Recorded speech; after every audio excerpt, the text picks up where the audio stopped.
taruh setiap perkataanmu di lidah bibir hamba-Mu Tuhan, agar apa yang hamba sampaikan benar-benar isi hati daripada-Mu saja. Terima kasih, kuasai kami Roh Kudus, kuasai kami Tuhan. Terima kasih Tuhan, terima kasih. Kami siap untuk menerima kebenaran firman-Mu di dalam nama Yesus. Haleluya, amin. Silakan duduk. Saya ucapkan terima kasih kepada Tuhan. Kalau bulan Maret yang lalu saya udah datang ke sini ya, dan sekarang puji Tuhan karena kemurahan Tuhan saya boleh hadir lagi di tengah-tengah Bapak Ibu Saudara sekalian. Terima kasih untuk Bapak Gembala, Ibu Gembala, dan seluruh staf yang ada di tempat ini yang sudah kembali mempercayakan saya untuk membagikan berkat firman Allah. Sebelum saya memulai firman Allah, akan ada satu pujian untuk Bapak Ibu Saudara semuanya yang akan dipujikan oleh suami saya. Persilakan.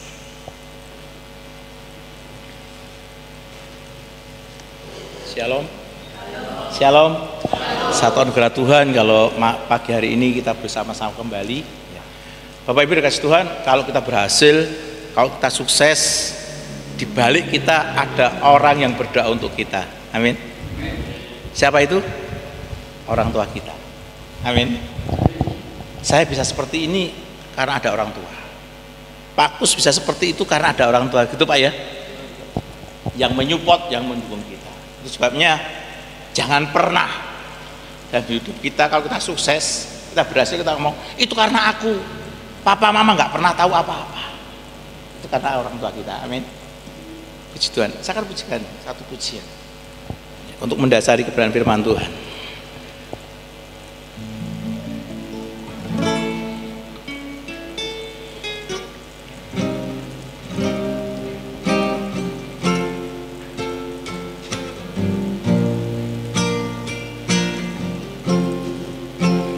Siapa bilang lansia tidak berguna? Bangun pagi berdoa tuh anak cucu.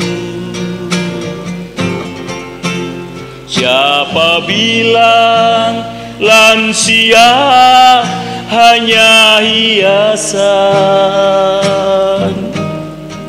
Meskipun tua tetap diperlukan.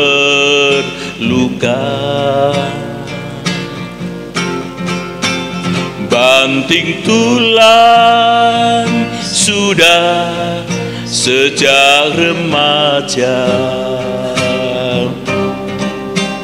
Biar hujan, biar panas, tidak masalah. Siapa bilang lansia hanya meminta? Jangan percaya orang punya cerita. Mengapa harus malu? Mengapa harus loyo? Rambut putih, kulit keriput, tidak masalah. Biar umur tinggal bonus, biar lutut harus dibungkus, tapi lansia tetap semangat di hari tua.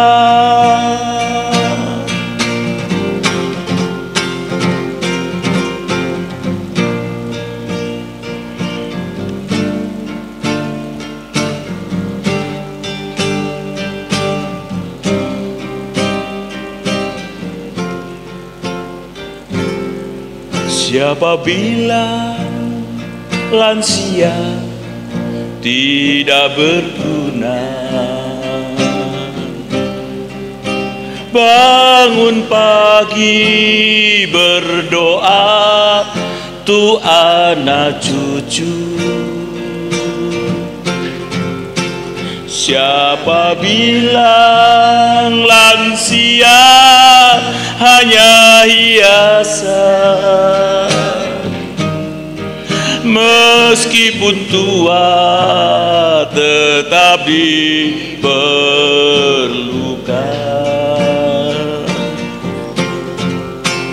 Banting tulang sudah sejak remaja. Biar hujan, biar panas, tidak masalah. Siapa bilang lansia hanya meminta? Jangan percaya orang punya cerita. Mengapa harus malu? Mengapa harus loyo? Rambut putih, kulit keriput, tidak masalah. Biar umur tinggal bonus, biar lutut harus dibungkus, tapi lansia tetap semangat di hari tua.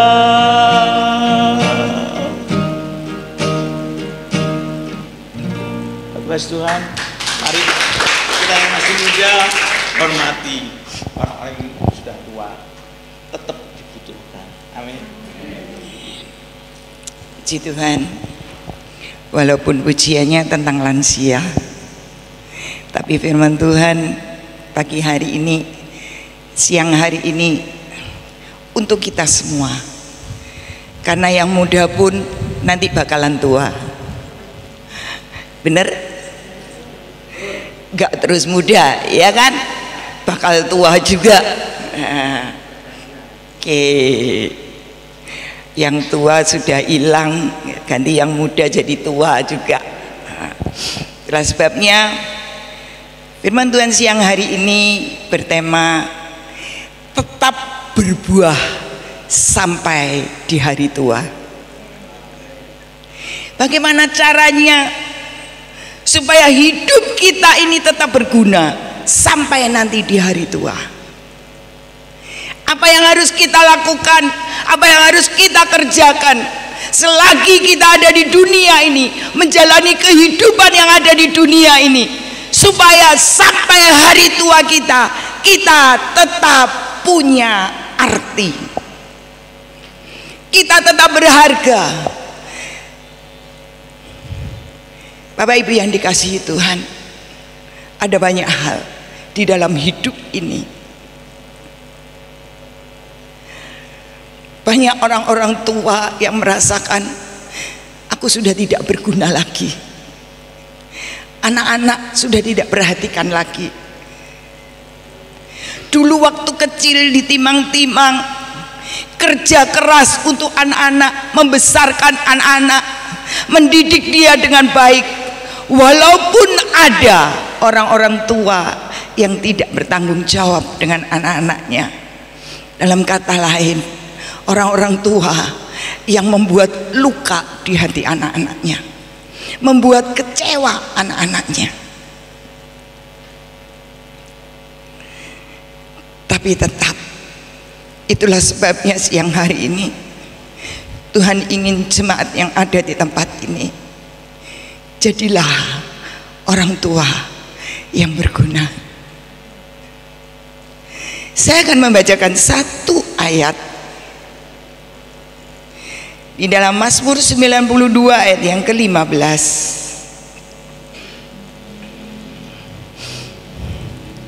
Mazmur 92 ayat yang ke-15. Yuk kita baca bareng ya. 2, 3. Pada masa tua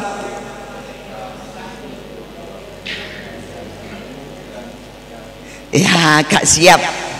Ayo, udah siap? Baca bareng ya. Yuk, 2, 3. Pada masa tua pun mereka masih berbuah. Amin.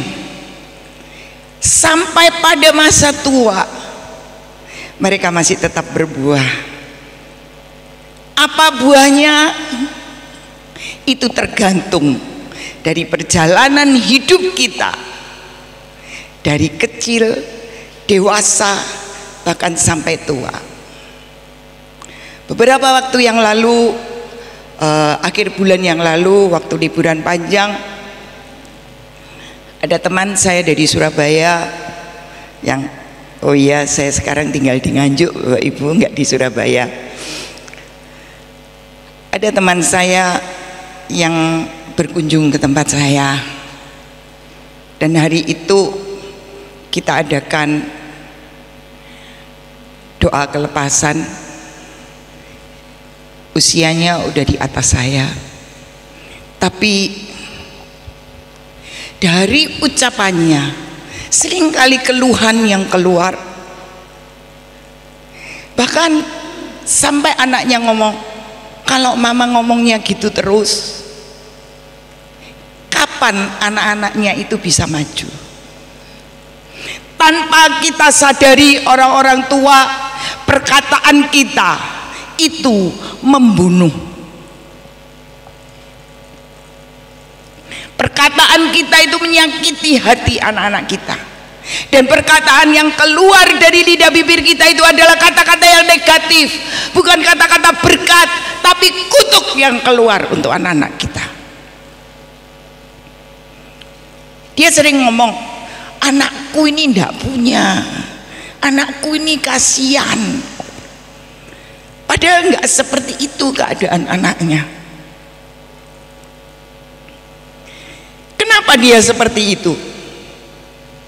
Setelah kita ngobrol lama, ternyata dia simpan kepahitan bertahun-tahun dengan orang tuanya.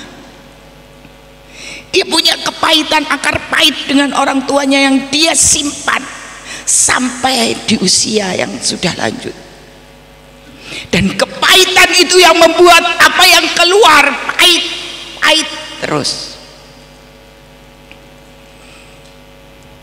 Bayangin, mulai dari kecil, karena dia tidak diperhatikan orang tuanya pilih kasih, lebih sayang sama kakaknya daripada dia. Itu yang membuat dia menyimpan kepahitan. Hari ini mungkin di antara kita ada punya masa lalu, masa kecil yang kelam. Kita nggak bisa memilih lahir di mana. Kita nggak bisa pilih orang tua siapa yang harus melahirkan saya. Kita nggak bisa pilih. Tapi satu hal yang harus kita tahu, dimanapun engkau dilahirkan, Tuhan tetapkan engkau untuk menjadi berkat bagi keluargamu. Bagaimanapun perjalanan hidupmu, masa lalumu, sekelam apapun masa lalumu, Tuhan punya rencana yang indah dalam hidupmu. Kita berharga di mata Tuhan. Hidup kita spesial di hadapan Tuhan. Masing-masing kita spesial di hadapan Tuhan. Saya pribadi punya masa lalu yang kelam. Saya anak terakhir dari 6 bersaudara. Saya nggak pernah mendapatkan kasih sayang orang tua. Sampai saya dewasa, sampai saya menikah, saya belum pernah merasakan bagaimana rasanya dipeluk mama, dicium mama, disayang mama. Saya dari kecil kerja, cari duit sendiri, Tapi saya bersyukur Tuhan mengasihi saya. Apapun perjalanan hidup saya dari keluarga yang hancur, papa mama hancur, saya dari keluarga yang broken. Tapi untuk itu saya ada di keluarga itu. Untuk saat ini saya ada di keluarga itu. Saya nggak bisa pilih. Saya kepingin lahir di keluarga yang kaya serba berkecukupan, mama papa yang bisa memberikan kasih sayang. Saya nggak bisa pilih itu. Tapi kalau Tuhan sudah tetapkan saya untuk lahir di keluarga yang seperti ini, dan hari ini saya bersyukur kalau saya boleh ada sampai hari ini, itu karena kemurahan Tuhan. Apakah saya harus dendam sama orang tua saya? Enggak. Bahkan saat orang tua saya sakit, yang lain gak ada yang merawat, saya bisa merawat orang tua saya. Walaupun hanya 1 minggu sekali, saya pulang ke Tulungagung untuk merawat mama, untuk mandiin mama, untuk ngajak mama jalan-jalan di kursi roda. Tapi satu hal yang saya ingat, walaupun mama nggak pernah memberikan pelukan, walaupun mama nggak pernah memberikan kasih sayang, nggak pernah peduli dengan saya, papa nggak pernah memberikan perhatian. Papa kawin cerai. Tapi yang saya tahu, saya bisa ada sampai hari ini itu karena doa mama. Setiap jam 9 pagi, jam 3 sore, mama berlutut di pojok kamar. Dia berdoa. Dia sebut namanya anaknya satu persatu di dalam doanya. Mungkin kita mengatakan, aku nggak punya orang tua yang bisa mendoakan aku seperti itu.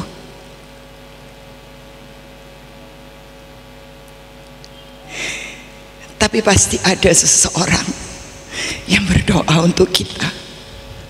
Nggak tahu itu sahabat kita, nggak tahu itu bapak gembala kita, siapapun orangnya. Kalau kita boleh ada seperti hari ini, pasti ada seseorang yang mendoakan kita.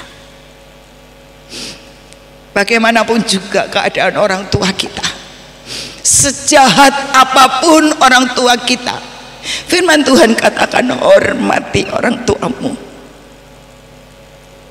Sejahat apapun orang tua kita, dia tetap orang tua kita. Tidak ada mantan bapak atau mantan ibu. Ada mantan orang tua? Gak ada. Yang ada mantan istri atau suami. Tapi orang tua nggak ada mantan, saudara nggak ada mantan. Itu mantan saudaraku, nggak ada. Itulah sebabnya, bagaimanapun keadaan orang tua kita, sejahat apapun, mungkin mereka melukai kita. Tahukah engkau bagaimana latar belakang orang tuamu sampai dia seperti itu? Seperti teman saya, dia nggak bisa nyayangi, dia nggak bisa ngampuni mamanya, dan sampai dia juga nggak bisa memberikan kasih sayang sama anaknya. Kenapa? Karena dia tidak merasakan kasih sayang.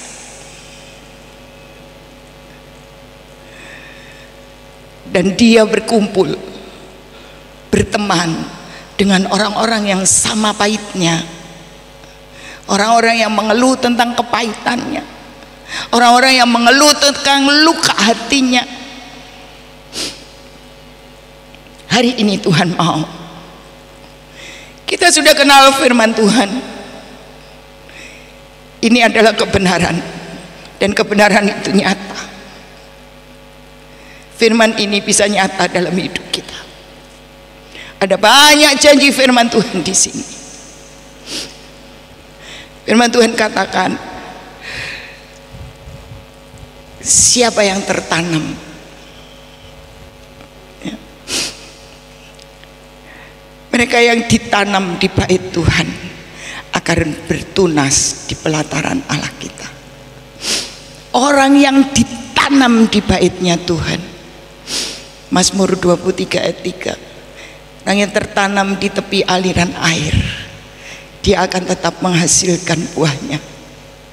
Daunnya tidak pernah layu, sampai masa tuanya dia tetap segar, gemuk, gak loyo, gak layu, tetap semangat sampai di hari tuanya.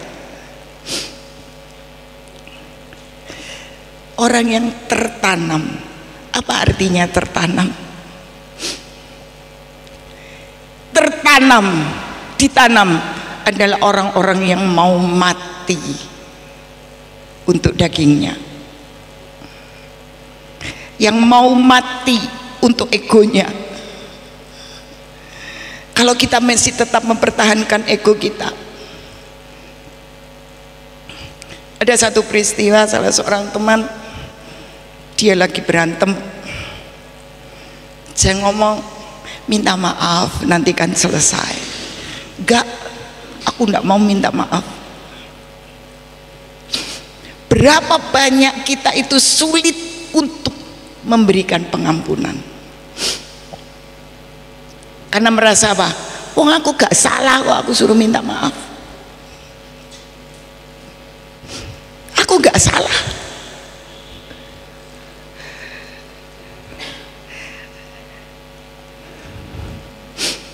Apapun yang kita lakukan, salah atau enggak salah, kalau kita mau mendahului meminta maaf, itu berarti kita mau mematikan ego kita, kita mau mematikan kesombongan kita, dan kita mau ngomong mendahului, maafin aku.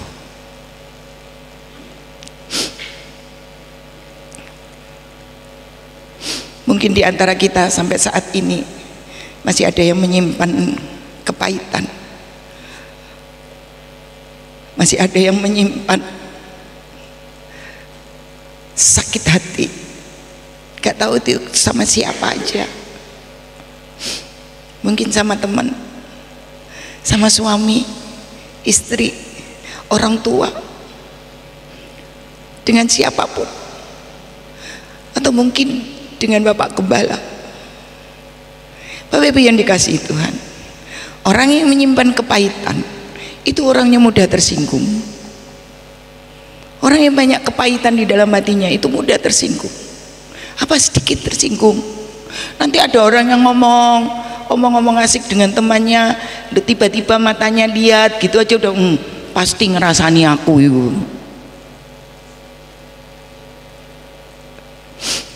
Nanti kalau enggak gitu, kita sama saya sering kali kalau jalan itu lagi mikirin apa gitu nggak konsen ya. Kalau disapa orang kadang nggak lihat, disapa nggak lihat, kadang dipanggilin itu lo nggak denger. Berapa banyak? Karena ada kepahitan di dalam diri kita, hal yang sepele itu jadi sepolo. Hanya gara-gara nyapa gak ditanggepin itu udah tersinggung. Aku gak direken, aku gak diperhatiin. Karena apa? Karena di dalam hatinya ada kepahitan, ada yang harus diselesaikan. Sama juga kita semua punya gadget. Kalau kita ngirim WA ke seseorang, kadang lama kan jawabnya ya, kita bisa loh tersinggung. Aku gak dijawab-jawab, gak dijawab-jawab, pasti gini. Itu menurut pikiran kita sendiri. Tapi kalau di dalam diri kita nggak ada kepahitan, kita bisa memahami, kita bisa memaklumi. Oh, paling orangnya sibuk, jadi belum sempat bales WA. Atau kalau nggak telepon berulang-ulang nggak dijawab-jawab, kita nggak tahu mereka di sana itu lagi ngapain. Kita nggak tahu mereka di sana ada masalah apa. Kita nggak boleh langsung menuduh, wah ini pasti gini yang negatif. Hari ini buang sesuatu yang negatif dari hatimu. Buang semua kepahitanmu, rasa geram, sakit hati, marah, kecewa. Buang itu semua dari hatimu, karena itu semua adalah sampah. Ingat Amsal 4:23, jagalah hati dengan segala kewaspadaan, karena dari situlah terpancar kehidupan. Sekarang pertanyaannya, kalau di dalam hati ini penuh dengan dendam, sakit hati, kebencian, kemarahan, yang keluar apa? Halo, yang keluar apa? Ya. Amsal 4:23 katakan, jagalah hatimu dengan segala kewaspadaan, karena dari situ terpancar kehidupan. Kalau di dalam hati kita penuh dendam, kepahitan, sakit hati, kecewa, kemarahan, yang keluar apa? Halo, jawab salah nggak apa-apa. Apa? Kematian. Apa? Kepahitan. Yang keluar kematian, Bu. Kenapa kematian? Tanpa kita sadari. Kalau misalnya kita sakit hati dengan si ayah, contoh, saya sakit hati. Contoh ya Pak, saya sakit hati sama Pak Kuswadi, sama Bapak Gembala. Saya sakit hati, pahitan banget sama Bapak Gembala. Saya ceritakan itu, yang keluar apa? Ya kepahitan yang ada dalam diri saya atau yang keluar. Dan tanpa kita sadari itu bisa nulari yang lain. Walah, tiba-tiba Pak Kuswadi ku ngono toh. Bener enggak? Betul enggak? Itulah sebabnya hati-hati. Firman Tuhan katakan, jaga hatimu sungguh-sungguh. Bagaimana caranya kita menjaga?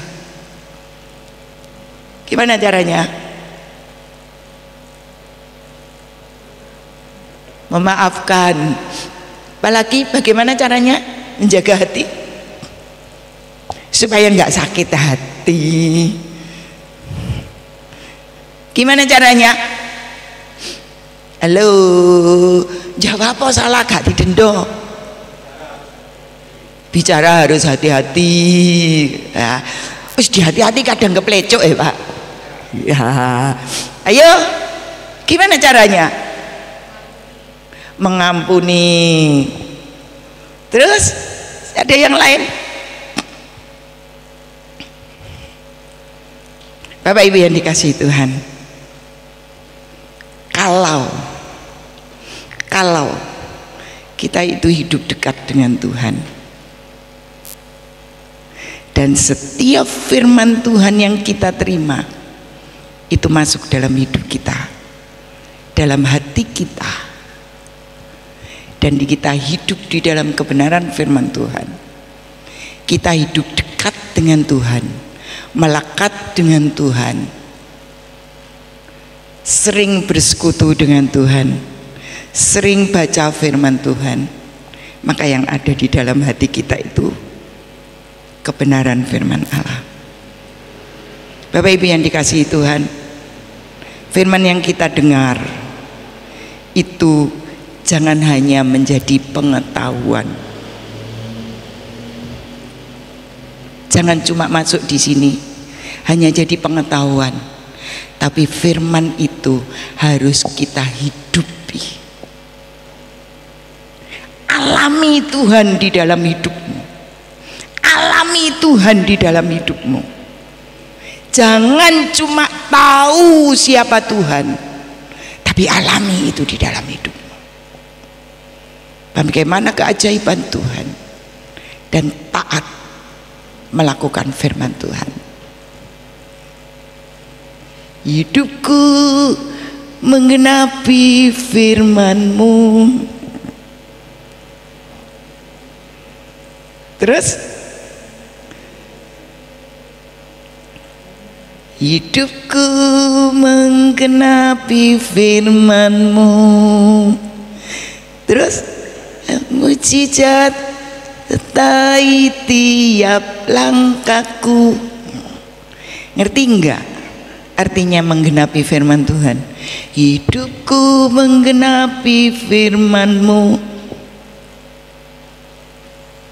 Berarti kita hidup ini menjadi pelaku firman. Kita hidup ini sesuai dengan kebenaran firman Tuhan. Kita hidup di dalam kebenaran firman Tuhan. Kita melangkah di dalam firman Tuhan. Maka segala mujizat itu terjadi di dalam setiap langkah hidup kita. Kita akan alami mujizat demi mujizat dalam hidup kita. Bapak Ibu yang dikasihi Tuhan, supaya kita dapat berbuah sampai di hari tua kita, kita berharga, kita menjadi berkat sampai hari tua kita. Tidak ada cara lain, mendekat kepada Tuhan, melekat kepada Tuhan, pegang janji firman Tuhan, lakukan apa yang Tuhan mau, lakukan setiap perintah-perintah Tuhan. Kalau Tuhan ngomong ngampuni, ya wis ngampuni. Kalau Tuhan ngomong jangan marah, ya wis jangan marah.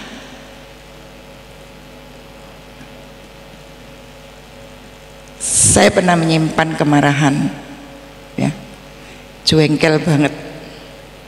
Saya simpan terus itu, dan itu tidak membuat saya damai sejahtera loh. Tidak membuat saya damai sejahtera. Malah pikiran saya itu diracuni dengan banyak hal. Diracuni tentang supaya saya tambah marah, saya tambah sakit hati. Tapi saat saya ngomong sama Tuhan, Tuhan stop, aku tidak mau seperti ini terus. Aku nggak mau seperti ini terus. Aku mau stop Tuhan. Tapi aku nggak mampu. Tuhan tolong aku, mampukan aku. Dan setelah saya bisa melewati itu, saya bisa mengampuni, dan saya bisa melepaskan semua kepahitan saya. Rasanya plong, enak. Saya ada damai sejahtera. Saya bisa tersenyum lepas. Kalau dulunya beberapa orang katakan, kamu itu tertawa, tapi tertawamu, di balik tertawamu itu ada duka yang dalam. Tapi sekarang sudah enggak lagi. Di dalam tertawa saya ada sukacita surga. Mau jadi berkat sampai hari tua? Mau tetap berbuah sampai hari tua? Yang muda-muda mau tetap berbuah sampai hari tua? Ayo selesaikan semuanya ya. Kalau ada kepahitan dengan orang tua, selesaikan. Selesaikan semuanya ya. Jangan punya pikiran orang tuaku kok yang salah. Nah, tidak ada salahnya kita sebagai anak datang ke orang tua, sungkem ke orang tua, minta maaf sama orang tua. Kita akan merasakan kelegaan kok. Dan itu untuk kita loh, untuk kita,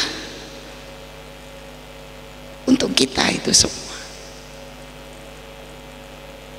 Seperti pujian pertama tadi yang katakan, wis awan, ayo konco podo tangi. Sudah siang, hari sudah siang, ayo bangun. Digatekke uripe ana ning ndi. Perhatikan di mana kamu hidup, di mana kita hidup, bagaimana dengan hidup kita. Perhatikan.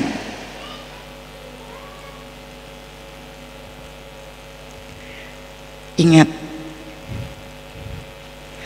dunyane wis arep sirna. Gusti Yesus merawuh. Dunia ini mau lenyap, dan udah tiba waktunya Tuhan Yesus mau datang untuk menjemput kita. Ayo bangun, bangun yang tidur, bangun. Jangan terus nyaman dengan kenyamananmu saat ini. Ayo bangun, bangkit, kerjakan sesuatu untuk kemuliaan nama Tuhan. Kerjakan sesuatu yang berharga untuk menyenangkan hati Bapa di surga.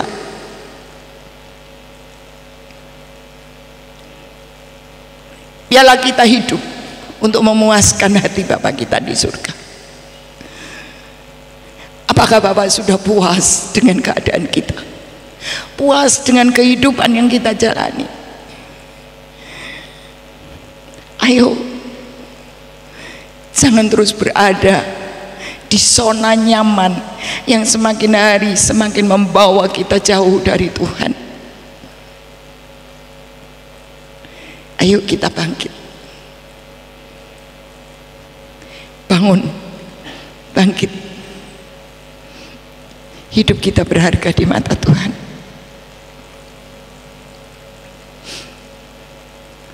Bukan kalau kulit keriput, rambut sudah putih semua, berarti kita sudah tidak berguna. Kita masih berguna kalau kita hidup dekat dengan Tuhan. Orang tua yang hidupnya dekat dengan Tuhan, kita bisa menopang anak-anak kita di dalam doa. Anak cucu kita butuh doa kita. Anak-anak yang belum menikah butuh doa kita supaya mereka mendapatkan jodoh yang baik, yang terbaik dari Tuhan. Anak-anak kita yang sudah menikah butuh doa kita supaya di dalam pernikahannya Tuhan tetap menyertai, diberkati Tuhan. Cucu kita butuh doa kita.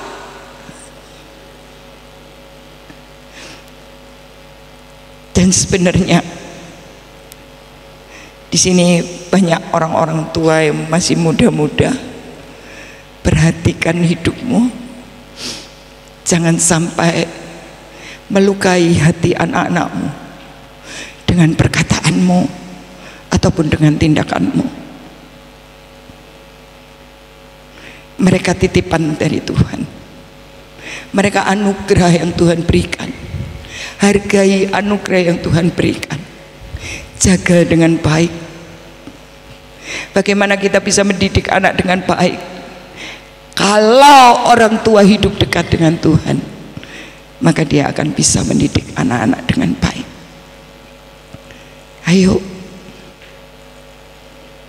jadilah teladan untuk anak-anak kita yang bisa digugu dan ditiru, menjadi panutan, menjadi leader untuk keluarga kita. Bapak-bapak, jadilah bapak yang baik, bapak yang bisa mengayomi, yang melindungi anak-anak dan istri. Kita tidak dapat memungkiri, kita semuanya, baik kecil, besar, tua, muda, kita butuh diperhatikan, kita butuh kasih sayang. Bener enggak? Kita butuh dihargai. Iya Pak ya?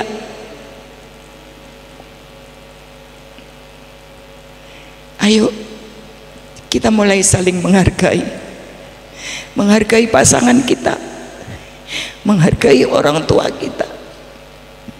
Kalau kita menghargai pasangan kita, berarti kita menghargai yang memberi pasangan itu.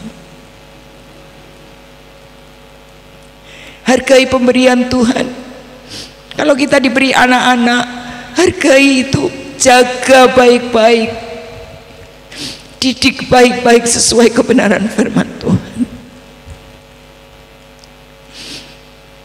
Hidup ini adalah kesempatan.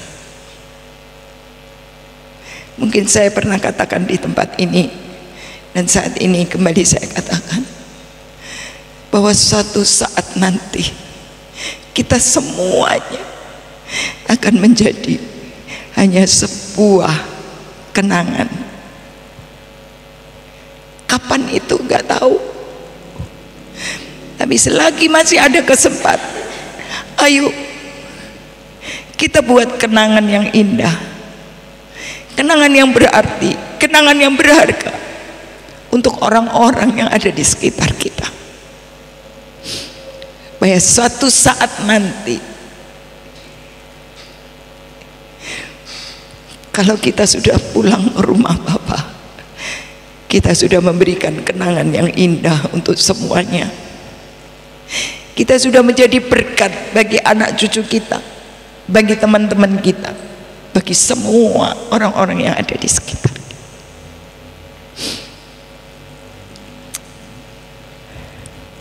Saya nggak tahu apa yang sedang Bapak Ibu alami, tapi kalau saat ini Bapak Ibu mengalami seperti apa yang saya katakan, ayo terima diri sendiri dengan apa adanya. Berdamailah dengan diri kita sendiri. Kalau kita bisa berdamai dengan diri sendiri, maka kita juga akan bisa berdamai dengan orang-orang yang ada di sekitar kita. Saya mohon tim musik WL maju ke depan. Kita menyanyikan satu pujian. Hidup ini adalah